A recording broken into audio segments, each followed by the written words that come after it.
welcome to the broadcast. Hi, my name is Dr. Kesha, and this is what we do. I'm your soul coach and commentator. Welcome to my channel. Today, I wanted to talk about predatory grooming 101. Bam. Let's talk about it. I know y'all been hearing about the rumors. I know y'all been hearing about allegations. Some of us have been seeing proof of said allegations. I'm not making reference to the connection between TD Jakes and P. Diddy. I'm making reference to just pretty much what is like the most popular right now, which is um, Prophet Manasseh and TD Jakes. And unfortunately, that conversation has kind of trickled into other conversations in regards to grooming.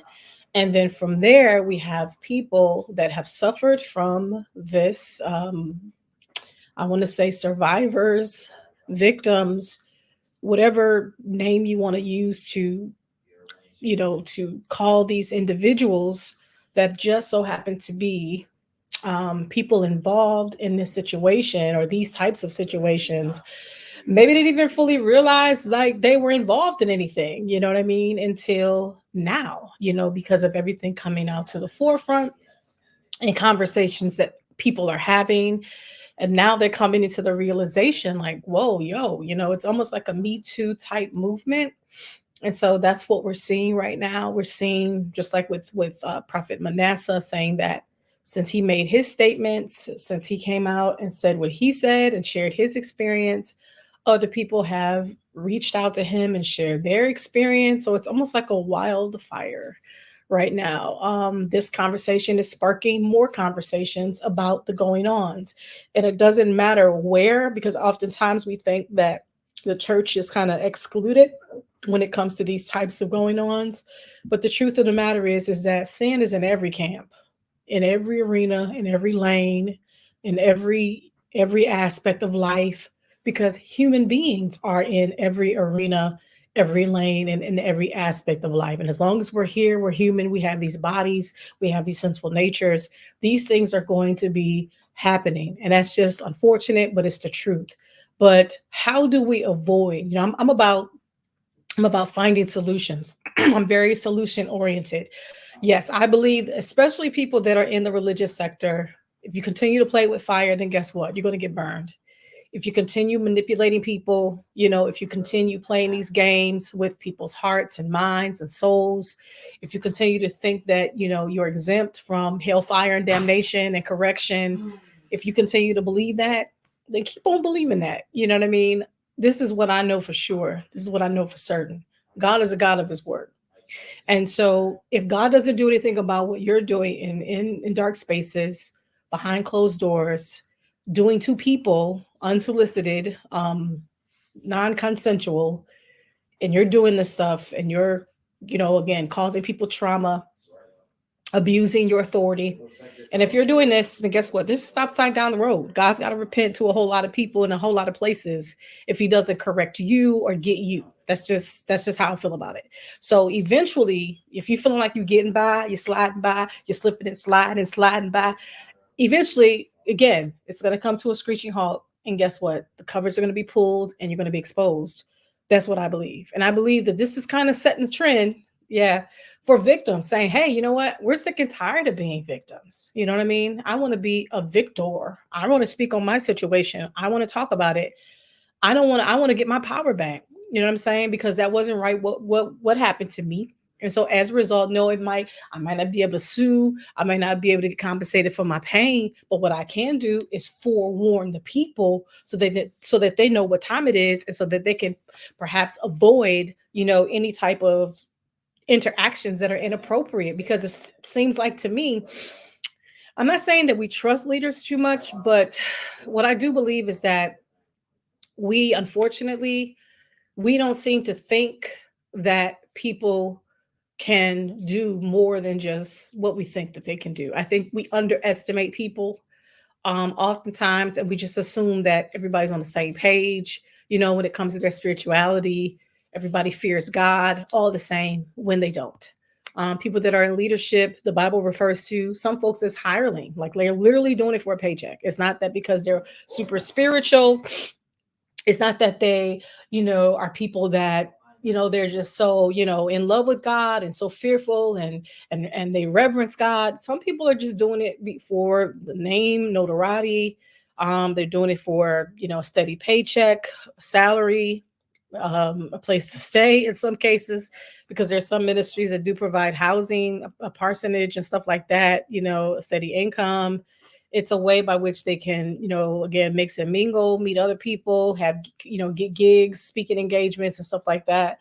It's upward mobility for them, to be in these positions, not necessarily because they're convicted. It's not necessarily because they're converted, or that they're saved for real, or they've been born again and they have strong convictions, or they may have had strong convictions in the beginning, but over the course of time, you know what I mean? What happens is, if you don't stay on top of your relationship with God, personally speaking, as a leader, you can begin to get weak and weak and more weak, and you can do the work and exercise your gifts and your talents, right? Because Bible says, gifts and callings come without repentance. So you're operating your calling and you're operating your gifts, but you're not feeding your soul spiritually. You're not tearing down and crucifying the flesh and denying yourself. You're doing the opposite, and you're not really focused on, again, your relationship with God. And instead, you're focused on the work for the work's sake, and you become weak, and then you find yourself in situations and circumstances that you didn't anticipate. So there's a lot of reasons for these types of things happening in the church, where people abuse their power. But let's talk about it. Let's talk about it. I'm all for it. I'm all here for it. I'm so sick of people covering for these predators. Like, I'm sick of people saying, I'm sick of people talking about the church. I'm not talking about the church. I'm specifically talking about predators and predatory behavior. I'm specifically talking about people that make choices to groom minors or young adults, or workers, or laborers, or servant leaders, into doing things that they don't want to do. I am specifically having conversation to enlighten and to impart and to edify the body of Christ, so that you can be in the know and you can fully understand what is going on around you, so that you can be empowered to make the right kind of decisions. If these things are happening to you, if you feel like you're being groomed, if you feel like that, your personal space is being violated, if you feel uncomfortable in environments that you're serving, if you feel like your leader is crossing the line, if you feel uncomfortable in any given way, if you're being asked to do something that you had no business, like such as exposing yourself, or touching parts that should, again, stranger danger applies. I'm sorry, these people may not be strangers, but the same principles do apply, where you have to back up and tell them to back up, because, again, they're crossing lines. So let's be clear: when we call out sin and when we call out iniquity, we're not harming the church. We're helping the church. And we want people to know, when I say it, people as far as the general population, this world, to know that we have standards too. And just like the world has laws, we got laws and judgments and statutes too. We have order too in the church. And so when somebody does something, regardless of who you are, okay, we have to deal with you accordingly. We can't continue to make excuses for bad behavior, because what it will do, and the Bible is wise in this, it will perpetuate negative, inappropriate behavior. It will become cycles, it will become patterns, it will become generational curses, okay?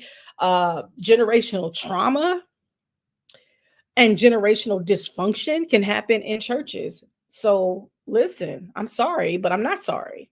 We're going to talk on these things, because I'm sick of covering the mess, because God is definitely not pleased. And, some folks need to be thankful we ain't calling names. We're just educating people so that they can stop and block this foolishness and avoid this stuff from happening. So right now, this is a preventive type video, where I want to teach you exactly what to look for, so that you can avoid being groomed by somebody and avoid being in a relationship that is inappropriate, especially amongst those that are called holiness, into holiness. Even Paul said that these things should not be named among you as becoming sanctified. Okay, these things should not. Now we're saying Paul is dismantling the church because he's writing epistles that have to correct behavior. Sorry, my friends. We're going to speak on it because it's happening and it needs to be addressed. And so, therefore, and we are helping the body. This is what you call edification. Can we all say it together? Edification. All right. That's what this is called. Because me telling you, God's going to bless you. God's going to multiply you. God's going to stretch you. He's going to enlarge your borders, this and that. Here's a car. God's going to give you homes. God's going to enlarge your territory and business. God's going to do this with your brands. God's going to do that with your ministry. God going to bless your children. Blah, blah, blah, blah, blah. That's not really helping you in, I mean, you know what I mean? Some of those things may not even necessarily be true. But anywho, let's talk about the grooming 101. Let's look at number one. Okay, the cultivate component. Now there's 7 stages to adult sexual grooming, and this can also be applied to young adults as well as children. Okay, they select their victim. Now, what's interesting about the selection of the victim is they generally look for someone who, I want to say in the church space in particular, someone who's a loyalist, someone who has proven themselves to be loyal to the ministry, loyal to the man and the woman of God, right? A loyalist. Oftentimes, this person will be not just a defender of the faith, which is a good thing, but also they're going to defend their leader. They're going to defend their pastor. Like nobody can speak on their pastor. Nobody can. So they're going to get these vibes, of course, that they're loyal, even to a fault, kind of. That's what I mean. Borderline, I don't want to say this, but I'm going to say this, borderline idolizing. Now, for the world, that's acceptable to have idols, right? We have American Idol, we have these TV shows and people and whatnot. And then we have idols, these artists or entertainers that we idolize and whatever. We're not supposed to have any idols, okay, as believers. God said, thou shalt have no other gods before me. So in the case of the selection or the person that is going to be selected, this person low key is or will be idolizing their leader, okay, or person, whoever they're looking up to. So they're selecting someone who is, again, they're going to have a blind side when it comes to this person. They're not going to necessarily see all sides of the person. What I mean by that, they may see things that are wrong, but they're going to justify it. Like this person can do no wrong.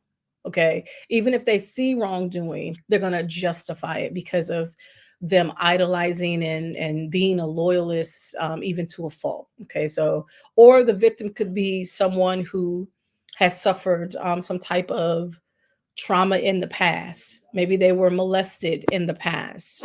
Maybe this person is fatherless, or they have an absent father or an emotional absent father, because there are fathers that are present, children that still get taken advantage of because the father isn't necessarily present. Usually those types of fathers, if they happen to have one, is always working or something. They're really rarely home. Or their child doesn't have a strong bond or relationship with their dad. But I want to say overall, people that usually are victims of this are people that were raised up in a household where they either were neglected, abandoned, or they felt rejected, and or they suffered some type of trauma. It could be physical as well as sexual, and or they are fatherless. They were raised without a father, or maybe raised without a mother. It could be on either end of the spectrum. And so this person, is almost like assuming the role as a surrogate, you know what I mean? A spiritual father or a spiritual mother, assuming the role. So they're selecting this person because they are vulnerable and easily manipulated because of, again, trusting in this person, looking at them, putting them in a certain light in terms of the, idolizing them, a loyalist without, even to a flaw. They're going to be selected. This person is, it might be even pre-tested before selected, just to see where they are, to gauge the temperature and that sort of thing. If they know anything about the past, let's say, for example, They know that they struggled maybe with their sexuality, or they know, or they become aware through counsel or what have you, through conversation, that this person had someone else try the very same thing. Like they perhaps been through the same thing that you're about to take them through. And so now you're taking advantage of them because they were a victim prior to. And so, being depending on how they look at you, this victim, if they look at you again, they idolize you, they trust you, blah, blah, then you're going to seize an opportunity. You're going to select them as a victim so that you can take it to the next phase and the next step, which is to gain information. Now, the information may be more information than what you had in the beginning.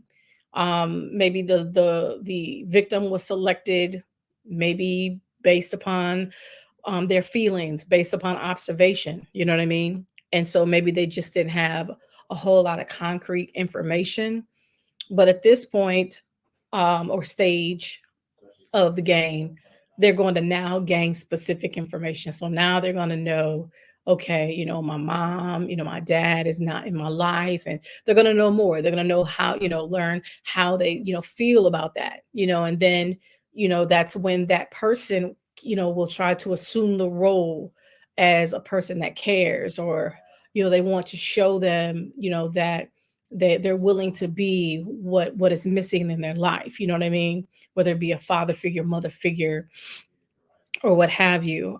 So the gleaning or the gaining of information is key, because sometimes, even your darkest secrets, this, inquiring about, hey, your fantasies, your dark secrets, they can try to use those things against you, or they can play on those things. If you say, I had a dream about, or you may have gone to them about for counseling for a particular dream that you've had, or a particular situation that have happened, and they may have shared that, maybe you were aroused by something that you should have been aroused by, or they may be asking questions about, their sexuality, or they may talk about dating and romance and seeking, and but how they're shy and they're introverted and awkward, and those, and they don't know really how to engage in those spaces. And so they may be looking for someone to mentor them or to coach them and that sort of thing. So, but again, this individual, the predator, is just trying to gain information that they can somehow use when it's convenient, or use against them, or anything that can possibly put them in a situation by which they can get ultimately what they want, whatever the goal is. Now, number three is building a connection and trust. Now, in terms of time frame, I think it all really depends. Sometimes it can take years, sometimes it can take months. It depends on the victim. It depends on the victim, and it depends on the predator. People that are skilled in this, people that have done this time and time again, they're master manipulators. And so they kind of can feel you out to a certain extent to kind of see where you are. They're going to test the waters. And so they're going to go at a pace that works for them, however, whatever the goal is, depending on that. They're going to go at a pace that makes sense, contingent on the person that they've selected as a victim and whatever information has been gained. So the building of the connection and trust, of course, it's about keeping secrets. It's about maybe even giving them a bone. You know what I mean? Let's say they shared something with you about maybe some indiscretion or something that they've done in secret that was wrong, and then in turn you share a little bit of something so that they can feel comfortable, right? They're going to feel comfortable. Oh, this person was, they had the same issues, or they had the same, weaknesses, or they've done some of the very similar things, and they understand, you know what I mean, where I'm coming from and what I'm experiencing, and they're not judging me, accepting you, da, da, da. So they're, again, building that trust. They may, let's say if they're a person of authority over your life, they may relinquish some, some kind of some a little, I want to say, Like they may give you some responsibilities, make you feel special, make you feel like you're one of the favorites. You're in the inner circle. You've been chosen or whatever. They're going to spend time with you a lot of time. They're going to talk, with you. There's going to be communication and things of that nature. They're going to have your back, if they have to step up and talk to your parents, or they have to, mediate between an issue, but they're going to have your back, and you're going to feel like they have your back. They're going to publicly maybe elevate you or flaunt you or applaud you, and that sort of thing. That's going to build the connection, and that's going to establish the trust. But again, the motive, you have to understand that, because when you look at some of this, you'll say, oh, well, it's natural to gain information if you're trying to establish a relationship. It's natural to build a connection, to build trust, right? When you're trying to establish a relationship with someone. But you have to take into consideration who you're dealing with. Again, this is a predatory grooming 101. So we're talking about a predator. We're talking about someone who is trying to groom you to ultimately take advantage of you in a sexual way. Okay. Now, again, the game plan may be different for different people, in terms of the goal. For some people, it is the actual act. For some people, it's just maybe getting or gathering enough or having you to do something that will compromise your integrity. So they'll have a one up on you. They can use it as a means of saying, hey, well, you did this to try to get you to do more. You know what I mean? Well, they may have gotten you to the point where, like I said, caught you off guard. Maybe you were hugging them, they were comforting you in the moment because of you were disappointed of something, and then maybe they kissed you on a cheek, right? And you didn't stop them. No, you didn't even expect it, and then it goes from the kiss on the cheek to maybe even, and funny thing is that they may even do things publicly, like they may do something in the presence of other people, like kiss you in the lips, but they've never kissed you in the lips in private before, but in public they may go around and they may be greeting people with a kiss, and maybe that's their thing. How people use that scripture, greet with a holy kiss. So they may be just going around innocently kissing people. This probably predates COVID, but let's say people are getting comfortable and they're doing that because the congregation has like a family type vibe or atmosphere that they've created, kind of sort of a community of family, going around kissing people, greeting people. And then instead of kissing you on a cheek, they'll accidentally slide and kiss you on the lips. And you'd be like, hold up, wait a minute. Hold up, wait a minute. But you're thinking, oh, but this is the moment, and it goes, and the person continues to greet other people all throughout the room, and you see them kissing everybody, and you think, oh, this is normal. Okay, all right, okay. So okay, this is creating a norm. Okay, you're trusting these people because you're seeing how they interact with other people. So it may not seem necessarily weird in the moment. Maybe it's just something they wanted to do on that day. And so they disseminated the kissing to everybody. So you don't feel isolated in that way. But your kiss, if you really begin to think about it, and like hindsight being 2020, maybe begin to look or scan in your mind's eye, going back in your memory and saying that person kissed everybody on the cheek, but instead of kissing me on the cheek, they kissed me on the lips. Like, what? In your mind. But that's looking back. But in the moment, you're saying kiss, kiss, kiss, kiss, kiss, kiss, kiss, and it comes to you, kiss, but it's not in a place where you feel comfortable, and this person's never done it before, but they did it publicly. So more than likely, you're not going to question it. You're just going to go along because why? The connection was already built. The trust was already established. You've been sharing information and communicating with this person, so you feel extremely comfortable, and you look up to this person, and low key you're idolizing and you're overly committed, and yeah, to a fault. Anywho, let's move over to 4. Feel a need. Now, oftentimes the need can be anything. It can be financial, but for the most part, it's almost like an emotional need. Like I said, the victims of choice are often people that are fatherless, or people that don't have maybe support from their parents, or people that are being isolated in some kind of way. So you have to really be careful for predators, because those are the ideal people that they're looking for. Because if you're isolated, you're vulnerable. If you don't have support from people like parents and guardians and things of that nature, you're vulnerable. And so I think most people want community. Most people want to be accepted and that sort of thing. So they're going to fill that gap. They're going to feel that need. I need a nurturer, because I wasn't nurtured when I was raised, or as I was growing up. I was taken from my mother and put into foster care and things of that nature, or I was separated from my family, or my parents died, or whatever, or I moved from out of state and I don't have any family locally. So the church is kind of like my family right now. And the people in the church and the members are kind of like my family right now. So if the need is a family, they'll become your family. If you need emotional needs, like, I'm sorry, if you have a need for some type of emotional support, they're going to provide that. Like, they're going to feel the need. Why? Because they want to continue to build the trust. They want to continue to build the connection. So it's going to be, again, them coming to your rescue, them filling your need, them being available for you. Because, again, the intention is to kind of, again, like almost with a carrot, drawing an animal for feeding, but you have a string tied to the carrot.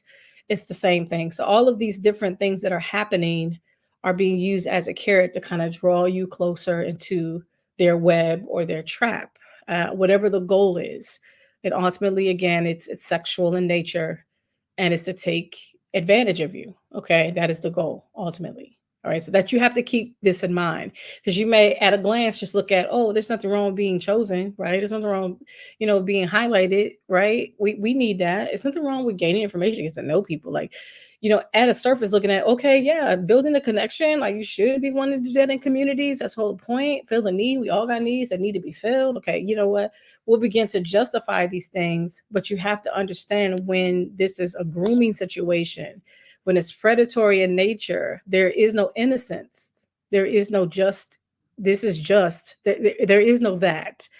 The whole purpose is to get what they want from you, and that is non-consensual relations. And if you consent to something, it's almost like you're being coerced into doing it. It's not like you would not ordinarily be drawn into this if it had not been for these things happening to you. If it had not been for the grooming, more than likely people would not have fallen into that trap.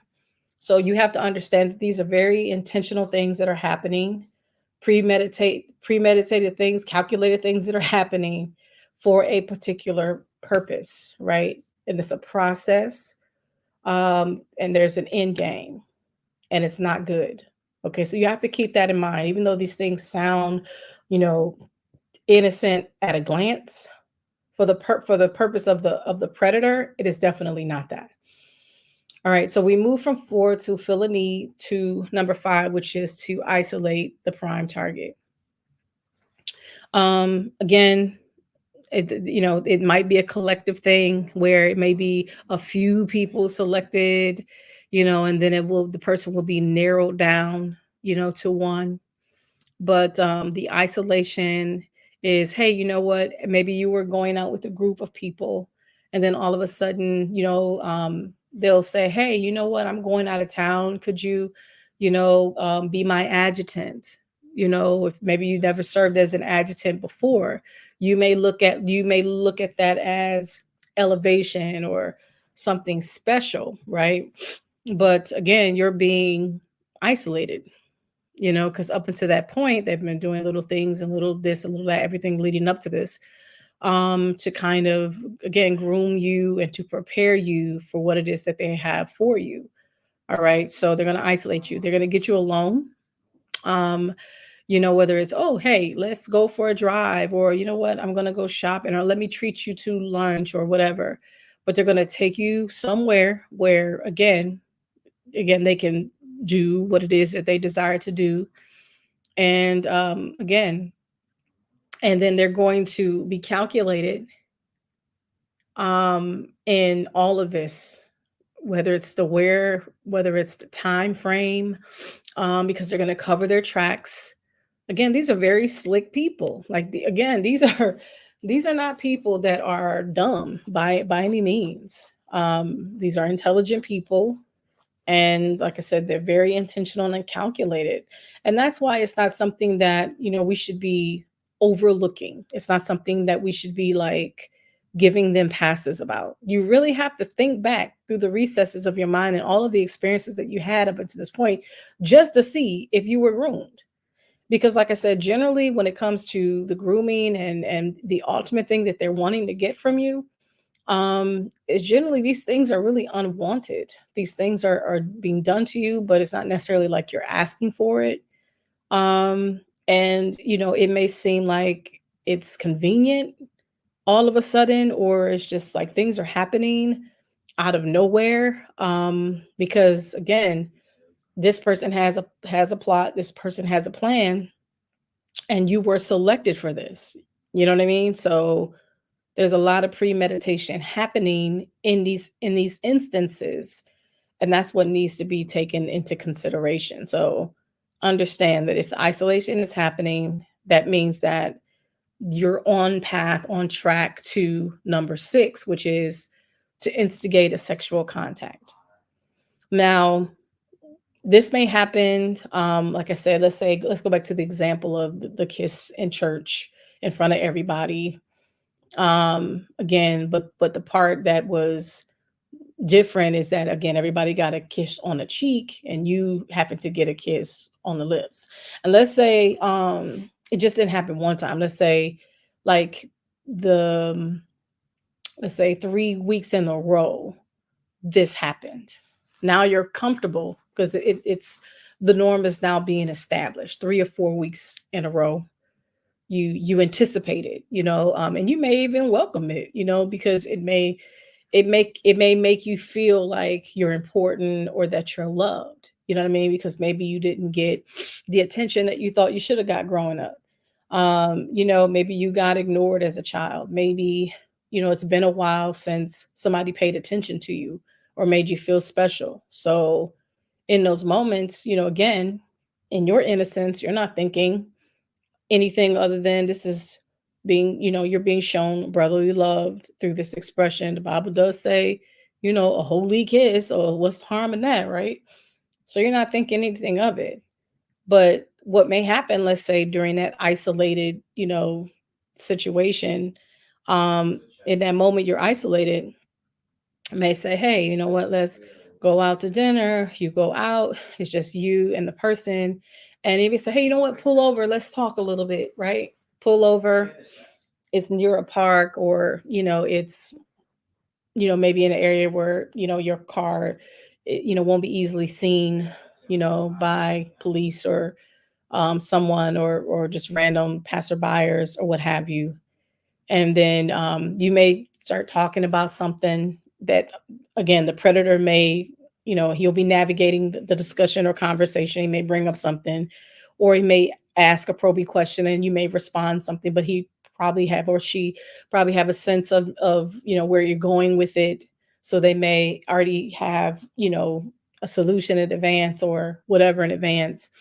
And let's say maybe the predator brings up, hey, we've been I've noticed, like, we've been like kind of kissing or whatever in the church. We've been greeting each other with a holy kiss, are you comfortable with that? And you may say, oh, I don't, that at first it was interesting, I'm not kind of used to that, but whatever. But yeah, I think it's family environment, I feel loved and appreciated. And then maybe they just may just outright just kiss you, just a peck on the lips and say, so that doesn't bother you. And you may be like, right, you didn't anticipate it, but they may just again initiate some type of interaction with you that is not appropriate, just to see what you would do. Now mind you, they've been kissing you. So if you go and tell somebody, well, so and so kissed me, they say, yeah, duh, he kisses everybody, like everybody gets kissed. No, well, I got kissed in the lips. And he may actually kiss other people in the lips. I mean, I get kissed in the lips too, again, just to undermine you, right? So this person is so slick and shrewd, okay, that again, other people more than likely have been treated the same way you've been treated in a public forum, in a community where other people have seen it.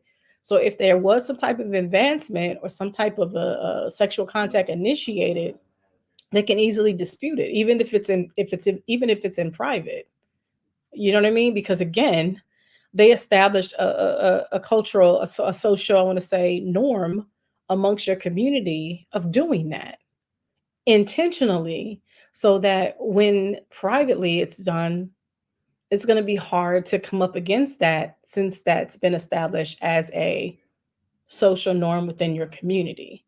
So it may start with that, and then again, you may let it slide because it's something that has already been established as something that's a norm socially, right? But they may do something else just to see exactly, gauge you, like where you go, and just maybe they'll compliment you. Or maybe, they'll touch your face, or maybe they'll touch your thigh or whatever, just to see how far they can go in that moment. And it may just start there, and they'll and then they'll go on weeks, and then maybe they'll do nothing. They won't hang out with you, and whatever.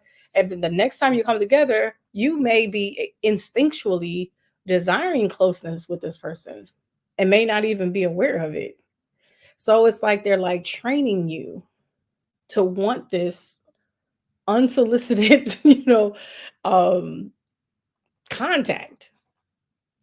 And so that's why you have to be careful. And depending on where the deficit is, whether it's maybe emotional, maybe it is physical touch, and some weird perverted way, you may be looking forward to stuff. And again, you may not be naive, you may not know what's going on, you may think this is a person that's just comforting you and just whatever.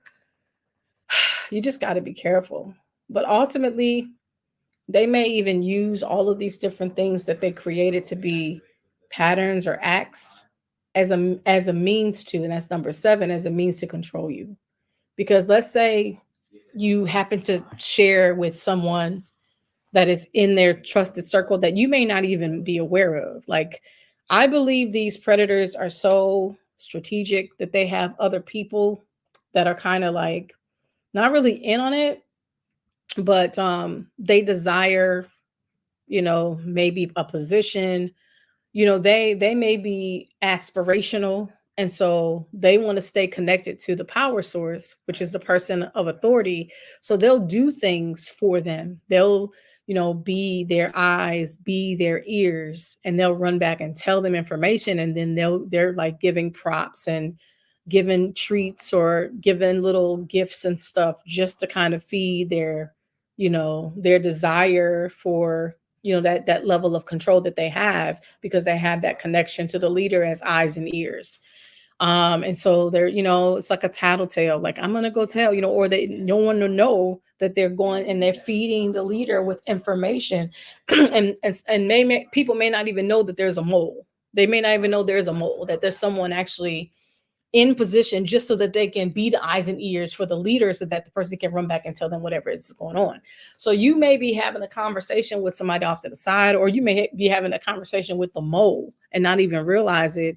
And you may say, hey, I was with a leader the other day, and bop, bop, bop, bop. And they kissed me, and we kissed in the church and stuff like that, but this was in the car. So I'm like, really, what if pastor kisses me on my cheek on the way out, or the leader or whatever, whatever the person is called, does that to me too. It's like, oh, I don't know, this felt a little different. Like, oh, the person may be like, oh, don't worry, because honestly, we do this all the time. As you can see, we did it this week, we did it last week, we did it, this happens all the time. It's really not a big deal. Like, seriously, like, I think maybe you're overthinking or whatever. Oh, okay. So that person is going to run back and tell the leader what you said. And so the leader is going to, again, it may be in a public setting like thing, they may pull you to the side to have a conversation. But again, they're whispering, so no one is hearing it. So they're thinking, oh, it's a pleasant conversation. They're whispering and say, I heard you had a conversation and saying this too. I said, you have to realize that. And they'll pull that control card. Well, you've been doing this, we've been doing that, you've been doing this, I've given you this. Maybe they're giving you money. Maybe they've, bailed you out of some things that you've done that was illegal. Maybe you've done some sinful thing that you told them in private or whatever. But what they're going to do now, they're going to use the information against you. Now they're going to say, hey, you know what, if you tell people this, then you give me no other recourse but to, even if it say, hey, let you go off of this position because you really feel uncomfortable, so I'm going to release you, because that's their way of gaining control as well. They may do the opposite, rather than like say threaten to do like harm to you or threaten to, they may just say, hey, you know what, since you feel uncomfortable, they may just say the threat may be to let you go. The threat may be to demote you. The threat may be, well, you know what, I'm just not going to call you when I need a driver. I'm just going to use someone else. And because you want to be close to them, because you've built this connection, because you've built this trust with them, because they feel a need that you feel this bond with them, you're going to feel hurt because they may back away from you. You know what I'm saying? As a means of controlling you. And it may be, it's again, it's psychological warfare. Like instead of saying anything to you, they just may distance themselves. And you don't even know why. Like you don't even know what's going on. You don't even know that they know that you had a conversation with someone else. And as a punishment, this is what is that they're doing to maintain control over you, is they're punishing you. And then you're going to come to them needy because they're no longer feeling whatever the need is. You're going to come needy saying, hey, did I do anything wrong? You know what I mean? And so they're going, oh no, I just feel like, maybe you feel uncomfortable, with us hanging around each other. They may even use it like low, like flip it again against you as if there's an observation, but it's really not. It's the information that was conveyed to them, that was told to them, but they're using it like as if they observe something. You know what I'm saying? And I don't want you to feel uncomfortable, so I'm just gonna just use some. And but it's up to you. But I really don't. Well, no, no, no, no, no, no, no, no, no. Maybe I was a little bit, but it's okay. You know what? Because they want that attention. You feed something, that's a deficit for them. And instead of them seeking God, they're looking to you because of how they idolize you. And again, they're loyal to a fault, blah, blah, blah, and everything else that has happened up to that point. And so now they're using that as a means of control. Now, the sexual act that was instigated, maybe even something bigger than just that. You know what I mean? Really depending on the person, depending on how wide open they are, depending on a lot of things. Um, yeah, it's just a lot of tactics that can be used before like the contact is initiated. A lot of head games, um, or you being put in compromising situations with other people and they'll become aware of it and they'll use that as a means of control. Like, oh, if this gets out, or if I punish you, or maybe I'm gonna have to sit you down, or maybe you won't be able to participate in this. You know what I mean? And it's again, they'll use it unless go ahead and just do this. It's like they'll use that as a means of control. And of course, they want to maintain that control. And this is a vicious cycle. And if you participate in any way, if you yield in any way, if you comply in any way, and if it's something inappropriate, but maybe you're not seeing it as that, you're just simply being obedient to the person or being respectful to their wishes or whatever the case without thinking, then they can use that as well, so that you feel trapped and you're going to have to continue doing inappropriate things to appease them, because again, that has always been the goal from the beginning, kind of bringing you up to the line but not crossing over, bringing you gradually up to the line but not crossing over, bringing you gradually until you eventually cross over. But since you've been doing A and B and C and D before crossing over, they're going to say, hey, you wanted to do this because you did that, you did. So it's like a reverse psychology that is often used. Um, and it's just a very sick game, and it's extremely sad. But unfortunately, these people do exist, and they exist in religious spaces and communities, and they're not just in the world, but these people are very much in the church. And they could be leaders, they could be pastors, they could be evangelists, they can be prophets and prophetess, they can be apostles and bishops, they can be elders, they can be deacons, they can be teachers, they could be anybody. They can be a trustee person. they usually have power. They usually have some authority. Um, and they can use it against you in some way. And so I'm just bringing more clarity to this because it happens more frequently than we think. And I think most people that are being groomed are not aware of it until maybe after they've gone too far. And that's generally the case. It's not until after they've crossed over or they've done things that they would not have ordinarily have done, and they feel some level of guilt and shame, and then they'll take the act or whatever it is that you've done and again use it to maintain control. Well, you did it once, you got to do it again, and if you did it this time, then you do it again. Then how do you get out of that pattern? How do you get out of that cycle? How do you get out of their web of control now that you've crossed the line? It's this individual has to be bold and brave enough to say, hey, yeah, I need to tell someone, someone that has the authority to do something about it. Police, person that is higher than that person. But the only issue unfortunately, with a lot of churches, sometimes you'll see patterns of this amongst the hierarchy, meaning that if there is someone to go to that is higher than them, they may have been guilty of the same. So you almost have to go to someone that's not even in or connected to your community group, your people group. You may have to go outside of that, like to the police or the authorities, because they will have to do something about it.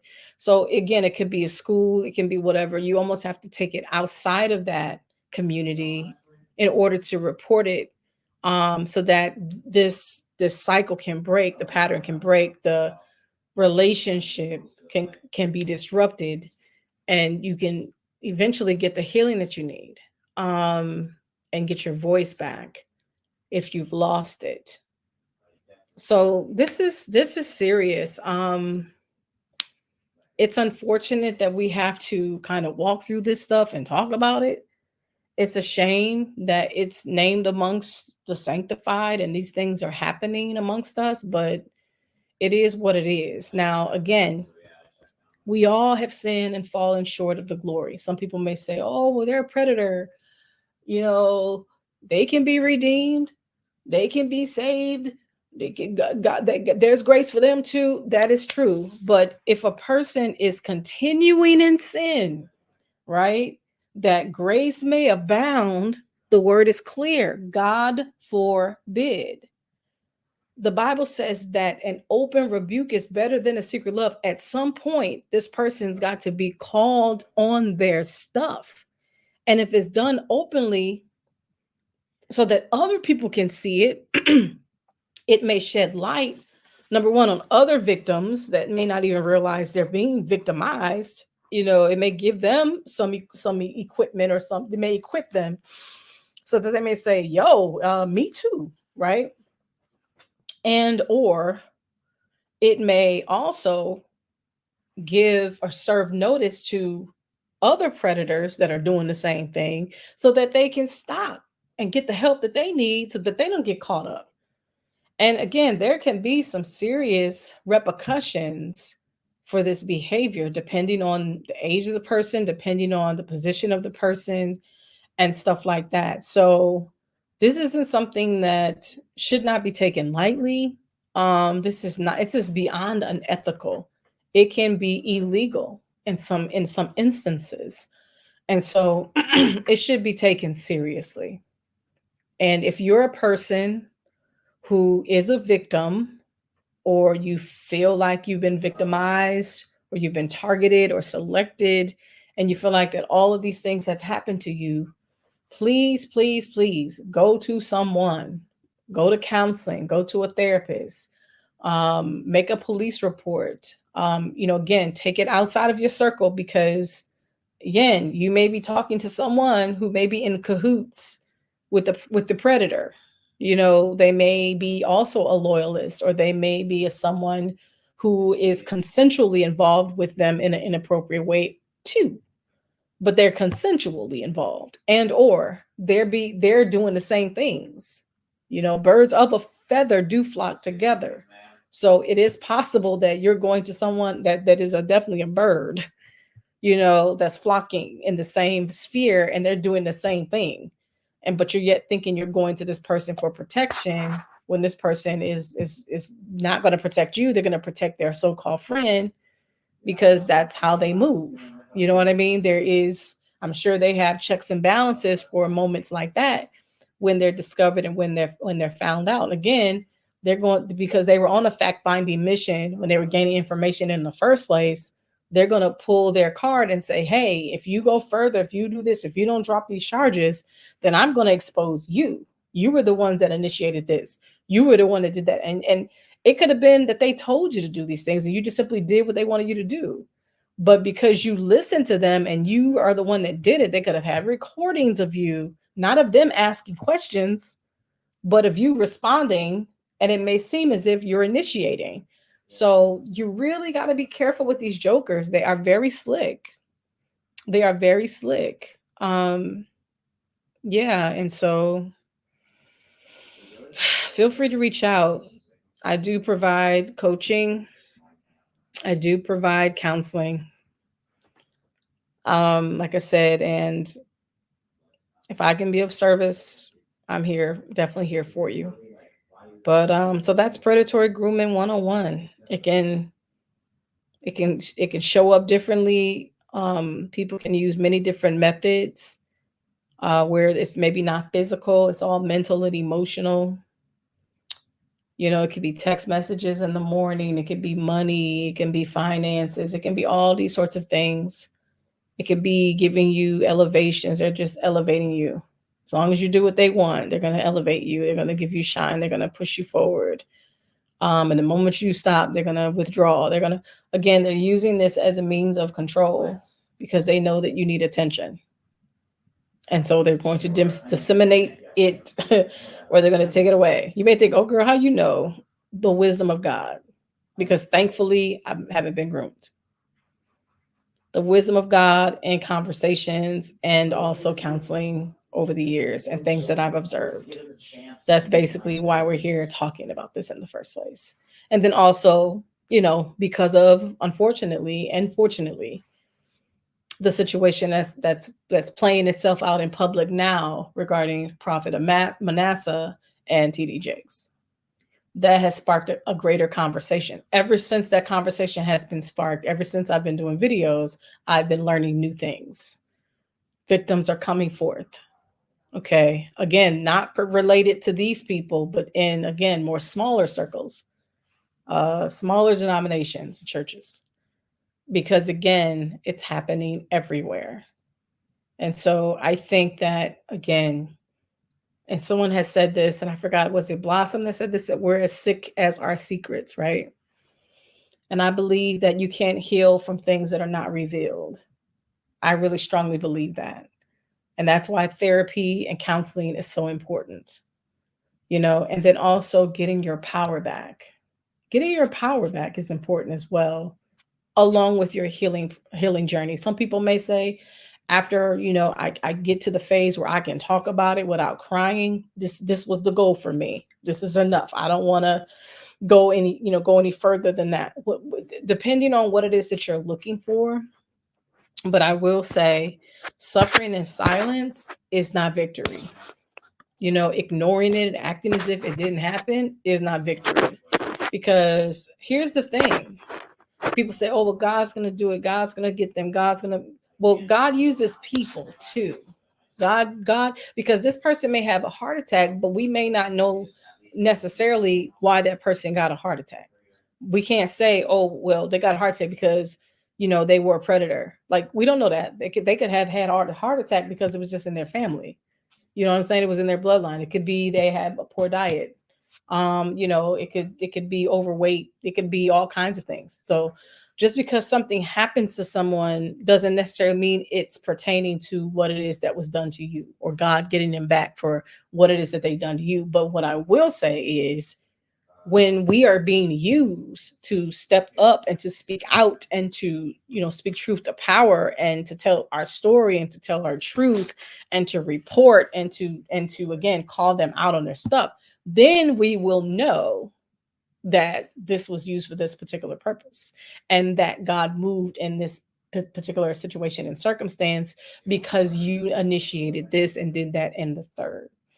But being silent and being quiet is not the way to go. Suffering in silent, internalizing it, and so that your health is not compromised because you're carrying all of these skeletons and all of these secrets, which you should not be carrying, that's negatively adversely affecting your health.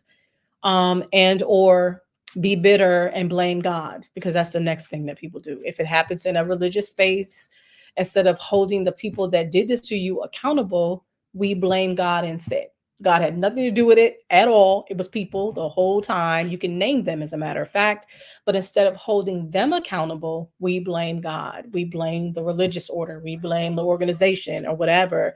We disassociate from all those things, saying, okay, I'm just gonna, because of this person, instead of holding them accountable. So God is a just God.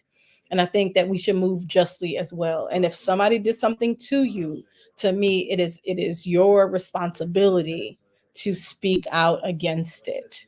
And it's not wrong to speak out against it. It's wrong what they did to you. I know these predators are good at flipping the script.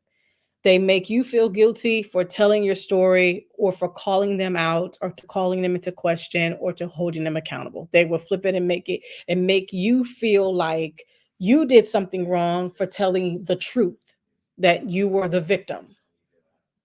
Okay. They'll do that because, again, they're master manipulators.